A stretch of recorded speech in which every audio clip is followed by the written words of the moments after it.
ఎలా ఎదుర్కోవాలి వాళ్ళకి తెలియదు. How do I come out of it, ఛాలెంజెస్ని ఎలా ఫేస్ చేయాలి, ఆబ్స్టికల్స్ని ఎలా ఫేస్ చేయాలి, అది వాళ్ళకి మనము చూపించకపోతే వాళ్ళకి తెలీదు. అలాంటప్పుడే, ఆ సమస్యలు వచ్చినప్పుడే, బాధలు వచ్చినప్పుడే వాళ్ళు బయటికి వెళ్ళిపోతారు. వాళ్ళు అప్పుడే లోకంలోకి వెళ్ళిపోతారు. అప్పుడు మనం వాళ్ళని మళ్ళీ తిరిగి తీసుకురావడం చాలా కష్టం. It is very difficult to bring them back. ఈ రోజుల్లో మనకందరికీ తెలిసిన విషయమే. యూత్ అందరూ ఎలా ఉన్నారంటే, ఎంతోమంది డ్రగ్ అడిక్ట్స్ అయిపోయారు. వాళ్ళని అక్కడి నుంచి మళ్ళీ తిరిగి తీసుకురావాలంటే ఇట్ ఈస్ వెరీ డిఫికల్ట్.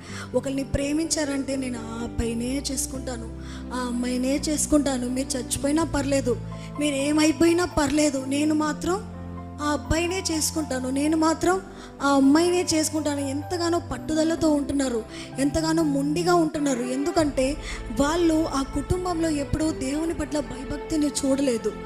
దేవుని ఆజ్ఞ వాళ్ళ ఇంట్లో లేదు. దేవుడు చెప్పిన వాక్యం వాళ్ళ